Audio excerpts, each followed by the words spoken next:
Le club de la presse, c'est la tribune des grandes personnalités, mais aussi les auditeurs et les journalistes face à l'actualité. Bien, nous avons perdu une dizaine de minutes, mais cela n'entamera en rien notre volonté d'aller jusqu'au bout et d'éplucher les plus importantes questions avec Dr Ousmane Kaba. En tout cas, merci de nous préférer et bienvenue encore à notre hôte. Alors, Dr Ousmane Kaba, sans plus tarder, vous êtes le président du Parti des démocrates pour l'espoir. Et vous avez récemment effectué une visite à l'extérieur de la Guinée. Vous étiez en Europe et un peu partout. Peut-on savoir de façon succincte quel est le message que vous avez porté dans ces différents pays? Écoutez, merci bien Ben. Je pense que je vous ai beaucoup écouté. Ça m'a fait défiler un peu ma vie. Le PADES a été créé en février 2017. C'est un nouveau parti qui est créé pour donner de l'espoir aux Guinéens et qui a pour colonne vertébrale l'envie de sortir la Guinée de la pauvreté. Ce n'est pas du tout un slogan, c'est une réalité. La Guinée est un pays paradoxal qui depuis 60 ans dispose de tellement d'atouts et aujourd'hui ce pays est toujours classé parmi les pays les plus pauvres. C'est inacceptable. Et personnellement, nous avons beaucoup lutté depuis plus de 20 ans dans la sphère publique, dans la sphère économique de ce pays. Et nous nous sommes embarqués en politique beaucoup plus activement à partir de 2010. Nous avons accompagné le professeur Alpha Condé. Malheureusement, nous n'avons pas encore atteint nos objectifs. D'ailleurs, on s'en éloigne encore aujourd'hui. Voilà la raison profonde qui a fait que, loin des débats partisans, nous avons décidé de créer un parti dont l'objectif essentiel serait de sortir la Guinée de la pauvreté endémique, du chômage des millions de jeunes et du désespoir que les Guinéens rencontrent. Après 3 mois en Guinée, nous avons eu beaucoup d'adhésion à ce nouveau parti dans toutes les régions de ce pays. Nous avons estimé qu'il était tout aussi important de parler aux Guinéens de l'extérieur. Et c'est pour ça que nous avons fait un voyage de 40 jours à peu près.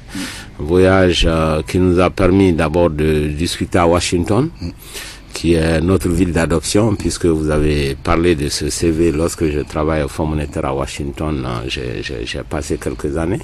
C'est une ville que je connais relativement bien. Donc nous avons commencé là à rencontrer les Guinéens.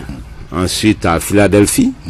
Et ensuite à New York, la grande capitale économique de l'Est des États-Unis. De New York, nous sommes partis à Atlanta. D'Atlanta, nous avons été à Indianapolis. Indianapolis, nous sommes allés à Columbus, Ohio, où nous avons beaucoup de nos parents, beaucoup de Guinéens là-bas. De Columbus, nous sommes partis à Michigan et à Detroit précisément, en apport. Et de là, nous sommes allés à Boston. Boston où il y a MIT, où il y a Harvard. C'est la grande ville américaine de Boston, la cité spirituelle comme les habitants l'appellent. Et de Boston, à partir de là, nous avons bouclé le premier voyage aux États-Unis en faisant ces 8 États. Ensuite, nous sommes allés à Bruxelles, où il y a une très forte concentration de Guinéens. Bruxelles, Paris, c'est pas loin. On a fait un très grand meeting à Paris, ensuite à Marseille, la ville au bord de la Méditerranée. Et de Marseille, nous avons fini par Lyon, où nous avons également rencontré beaucoup de Guinéens. Quel est le message? J'ai dit tout à l'heure, c'est un message d'espoir. Parce que les Guinéens de l'extérieur comme de l'intérieur sont désespérés aujourd'hui, c'est ça la vérité. Désespérés d'un point de vue économique. Des milliers de nos jeunes sont sans emploi. L'économie stagne. C'est réellement la pauvreté qui continue. La Guinée ne fait pas beaucoup de progrès, malgré les atouts miniers, les atouts hydroélectriques que nous avons. Et surtout aussi, il y a... les Guinéens sentent que nous n'avançons pas non plus sur le plan démocratique. Je rappelle les faits. Ça fait 7 ans que nous n'avons pas été capables d'organiser la moindre des élections ici, notamment les élections communales qui ne sont toujours pas organisées.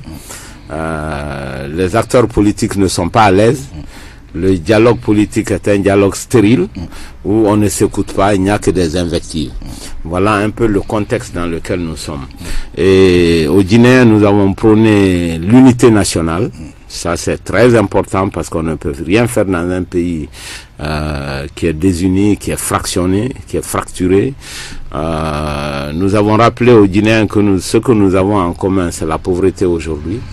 Et que tous les Guinéens sont logés à la même enseigne. Il n'y a pas de région favorisée en termes d'investissement public, il n'y en a pas du tout en Guinée, et qu'il n'y a aucune raison objective que les Guinéens soient dos à dos, simplement à cause des manœuvres des politiciens qui font de la politique partisane. Nous, au contraire, notre message est un message d'unité, est un message de solidarité envers les Guinéens. Et nous avons aussi insisté sur la capacité des Guinéens de la diaspora de contribuer au développement économique de la Guinée en termes d'apport d'affaires, en termes d'épargne qu'il faut canaliser pour financer l'économie guinéenne, mais aussi en termes d'expérience et de compétitivité des enfants, la qualification de beaucoup de jeunes Guinéens à l'extérieur de la Guinée. Nous estimons que ces jeunes peuvent apporter beaucoup de choses à l'économie guinéenne. Voilà l'essentiel du message. Un message d'espoir sur les deux volets. Espoir en termes de démocratique, en termes de combat, et espoir en termes de promotion économique. D'accord. Alors, Konaté, notre invité sur la page Facebook, on l'a visité combien de fois? On l'a visité, 4443 personnes ont visité le trône. D'accord, en tout cas c'est un record extraordinaire. Alors on va essayer de bien gérer le temps, parce que quand Dr Ousmane Kaba, vous êtes dans une émission, vous avez vu l'intérêt manifeste que ça suscite au niveau des auditeurs, des citoyens, et il faut éplucher toutes les grandes questions. Alors, comme ça vous colle à la peau, la question de l'université, et on ne pourrait faire quelques débats avec Dr Ousmane Kaba sans parler de l'université de façon générale et de Kofi Annan de façon singulière. Alors récemment, les résultats de la biométrie sont apparus contrairement à vos attentes. Quelle lecture faites-vous de ces résultats de la biométrie? Les résultats de la biométrie viennent juste d'apparaître sous la pression des fondateurs. C'est nous qui avons insisté. Et ces résultats sont apparus que nous sommes en train d'examiner. Ils sont très très contestables. Mais nous aurons le temps de discuter en détail lorsque les différents services techniques des universités donneront leur point de vue. Nous avons une réunion cette semaine et les universités vont réagir. C'est une opération sur laquelle nous avons beaucoup de choses à dire, puisque nous avons encore, les universités nous ont dit qu'il y a beaucoup d'étudiants qui n'ont pas été du tout recensés, ou alors qui ont été recensés qui n'apparaissent même pas dans les résultats. Voilà des choses qui sont extraordinaires. Et en plus, nous avions toujours insisté de discuter les résultats de ces recensements, de confronter à la réalité avec les universités. Bon, ceci dit, ça nous renvoie au problème fondamental qui est plus large que le problème des universités privées. C'est le problème de l'éducation en Guinée. Parce que vous savez, un pays ne peut pas s'en sortir s'il n'y a pas valorisation du capital humain. C'est ce que nous appelons dans le développement le capital humain, c'est essentiel. Et la Guinée a énormément d'efforts. Aux auditeurs, je dis ceci. Malheureusement, la Guinée, c'est l'un des pays qui dépense le moins pour l'éducation de ses enfants. Je le répète, la Guinée est le pays qui dépense le moins dans toute la sous-région pour l'éducation de nos enfants. Je m'explique. La part du budget alloué à l'ensemble du système éducatif, du primaire au supérieur en passant par le professionnel, ça ne fait que 13% du budget. Je le répète, 13% de notre maigre budget. Des pays comme le Sénégal, le Mali, la Côte d'Ivoire, cette proportion passe de 35 à 40%. 35 à 40% du budget dans tous les pays qui nous entourent, c'est pour l'éducation. En Guinée, on n'a que 13%. Déjà, ça veut dire que la Guinée, c'est le pays qui dépense le moins pour l'éducation de ses enfants. Et cela est basé sur les chiffres. C'est ce que nous appelons en économie des faits. Vous savez, en Guinée, ici, on mélange beaucoup les opinions et les faits. Ça, c'est un fait. Prenez simplement le budget guinéen. Vous verrez que l'éducation, dans sa totalité, n'absorbe que 13% du budget de l'État. Quand pour les autres pays, c'est de l'ordre de 40%. Donc, il ne s'agit pas de parler pour parler. C'est ce que nous appelons, nous, la politique politicienne. Mais moi, je suis un économiste, c'est les chiffres que je regarde. Voilà. Notre pays ne dépense pas pour l'éducation de ses enfants. Un premier problème. Deuxième problème. La Guinée n'arrive pas à financer ses infrastructures. Nous manquons de routes, nous manquons d'eau, nous manquons d'électricité. Il ne peut pas y avoir de développement économique sans les infrastructures. Troisième problème de fond, ce pays aujourd'hui se bat contre le secteur privé dans son ensemble. Or, c'est ce secteur privé qui offre des emplois à nos millions de jeunes. La fonction publique est déjà saturée.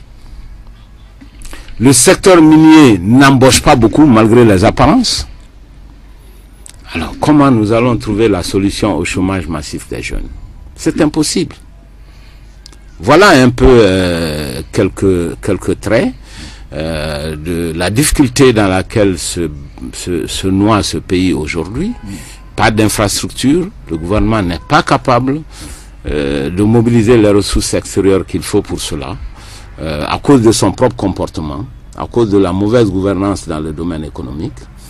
Le gouvernement n'est pas capable d'encourager le secteur privé, donc n'est pas capable de créer des emplois pour nos milliers de jeunes que nous formons. Et il y a beaucoup de réformes à faire dans le secteur de l'éducation.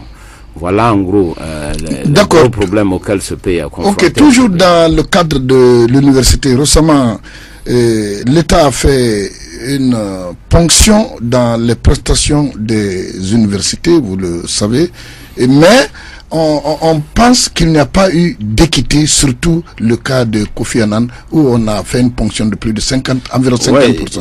Oui, nous avons discuté avec le ministère et nous avons convenu de ne pas toucher aux prestations tant que nous ne sommes pas d'accord sur les résultats de la biométrie, tant que ce n'est pas examiné. C'est ce qui est logique. Mais la question n'est pas là pour les universités privées. À la date d'aujourd'hui, les étudiants qui sont déjà en première année, l'année est finie, ils n'ont pas de contrat. Les étudiants qui sont en deuxième année n'ont pas de contrat. Il ne reste plus que la troisième année et pour quelques universités. Et finalement, vous allez fermer les... Ça veut dire que depuis l'implantation par le président Conté, le général Lansana Conté, depuis qu'il a introduit le système de bourse, on n'a jamais atteint ce niveau d'arriéré. On n'a jamais eu 2 années sans contrat, à plus forte raison de paiement. Dans le système LMD qui comprend en général 3 ans, il y a quelques filières qui font 4 ans. Mais alors, docteur, la question qui se pose, parce que vous êtes générateur d'emplois, vous l'avez dit ici que le privé, il est à la base de la création d'emplois. Alors, comment faites-vous, avec 1 an, 2 ans de non-paiement par l'État, comment faites-vous pour honorer vos engagements avec les contractuels que vous avez? Oui, mais le système bancaire travaille avec, le système des universités privées travaille avec le système bancaire. Les universités sont endettées auprès du système bancaire. Et voilà pourquoi elles arrivent à tenir, mais là encore, il y a des limites. Lorsque le niveau d'endettement atteint un certain plafond, vous savez que les banques sont réticentes à continuer à financer les universités privées. Donc voilà la situation dans laquelle elles se trouvent aujourd'hui. Mais ce que je souhaite, c'est de ne pas tourner le débat sur uniquement les universités privées, mais l'ensemble du système. L'ensemble du système, pourquoi? Parce que la Guinée a besoin d'éducation de ses enfants. Si nous prenons les universités publiques, cette année, sur près de 36 000 admis au bac, ce sont les universités publiques qui ont absorbé 75% pour ne pas juste donner des étudiants aux universités privées. Donc les universités publiques ont une trentaine, près de 30 000 étudiants, quand le privé n'a eu que 5 000 étudiants. 5 000 par rapport à 30 000. La conséquence, c'est que ces universités publiques sont aujourd'hui bondées, avec des sureffectifs importants. Les enfants ne peuvent faire que 2 jours de cours pendant la semaine. Et c'est ce qui fait qu'il faut s'attendre à des explosions dans le milieu universitaire pour les années à venir. L'incident que nous avons tous déploré des tablettes n'est que la partie visible de l'iceberg. Si nos enfants qui sont dans ces universités ne trouvent pas des conditions normales pour travailler, et nous prévoyons qu'il y aura de plus en plus d'explosions dans le milieu étudiantin en Guinée. D'accord. Konaté. Oui, docteur, récemment, c'était exactement le 1er juin, il y a eu le premier forum de l'étudiant guinéen. Votre regard par rapport à ça? C'est ce que je viens juste de dire. Je dis que c'est dommage que le président de la République et les étudiants ne se soient pas entendus sur une promesse qui date depuis 2015. Ceci dit, il n'est pas normal qu'il y ait un État dans lequel les enfants et les personnes âgées s'insultent. C'est pas normal. Mais il y a une cause immédiate, c'est le non-respect. Il y a une cause immédiate, c'est le non-respect de la promesse. Non, ça, c'est il y a une cause profonde, c'est le surpeuplement dans nos universités publiques. Non, d'abord votre regard par rapport au forum. Ben, le forum en lui-même, c'est une bonne chose, mais les universités privées, nous, puisque nous avions beaucoup de difficultés avec l'État, nous avions décidé de ne pas aller à ce forum. C'est à ce titre que l'université Kofi Annan n'était pas présente. Mais on a vu... Moi aussi, j'étais à l'extérieur de la Guinée, et les étudiants de Kofi Annan n'étaient pas présents. Voilà. Mais on a vu pourtant des véhicules venir ramasser des étudiants un peu partout de l'université de Nongo, un peu partout de Kofi Annan pour participer quand même à ce forum. Pas du tout. En tout cas, nous, c'est l'information que nous avons. Pas du tout, c'est une fausse information. Et on apprend même que l'incident proviendrait des universités de Nongo et de Kofi Annan. Je crois qu'il faut être sérieux. Dans le cadre de la CREUSUP, je répète, c'est la chambre représentative des universités privées. Nous avions pris la décision collective de ne pas participer au forum à cause des arriérés que l'État avait déjà accumulés. Moi-même, j'étais encore en Europe. Et l'université Kofi Annan n'a pas participé. Bien sûr, il y a eu 2 ou 3 universités privées qui ont participé, je ne sais pas comment, mais pas l'université Kofi Annan. Donc il n'y a pas d'unité au sein de la CRUSIP alors? Mais ça dépend. Hein. Parce que quand vous prenez la décision collégiale de ne pas participer et que 2 ou 3 universités se faufilent pour aller participer au forum. Je n'en sais rien, mais ce qui est sûr, c'est que c'était une décision collective et Kofi Annan a suivi cette décision collective. Est-ce que docteur... Donc nous n'étions même pas là. Est-ce que docteur, si vous répondiez au rendez-vous du forum des étudiants, est-ce que ce ne serait pas un espace bien approprié pour que vous posez les problèmes qui assaillent les universités privées? Non, nous avons beaucoup d'autres forums. Nous avons des discussions régulières avec le ministère de l'Enseignement supérieur et de la Recherche scientifique. C'est là qu'on discute de nos problèmes. L'objectif du forum n'était pas de discuter de ces problèmes. L'objectif du forum, c'était d'informer les potentiels étudiants des différentes possibilités qu'il y a dans les universités guinéennes publiques et privées. Okay. Voilà l'objectif. Mais l'objectif n'a pas été atteint parce que déjà nous on n'était pas au forum, première chose, et malheureusement il y a eu cet incident qui a complètement terni alors parlant de cet incident, est-ce que vous avez un reproche à faire aux étudiants par rapport à leur comportement dans un milieu de ce genre? Est-ce que vous... Écoutez, moi je n'étais pas là-bas. Mais selon vos informations... Mais selon les informations que j'ai eues, il y a 2 choses. Je pense que lorsqu'on a la parole publique, il faut respecter les engagements. C'est très important. Mais deuxième chose, les jeunes ne doivent pas porter atteinte à la dignité du chef de l'État. Voilà. Mais le président aussi, par rapport à ses propos. Ben, c'est ce que j'ai dit. Vous avez trouvé excessif ces propos? Mais bien sûr. Il n'y avait aucune raison de s'énerver à ce niveau. Alors, vous étiez à l'extérieur. Quand le président était à Bruxelles, vous étiez encore en France, j'espère? Non, j'étais à Conakry. Vous étiez à Conakry, voilà, vous êtes raté. Alors, comment vous avez eu cet autre incident aussi de Guinée à Bruxelles? Disons que moi j'ai condamné réellement les incidents de Bruxelles parce que d'abord c'est à l'extérieur de la Guinée.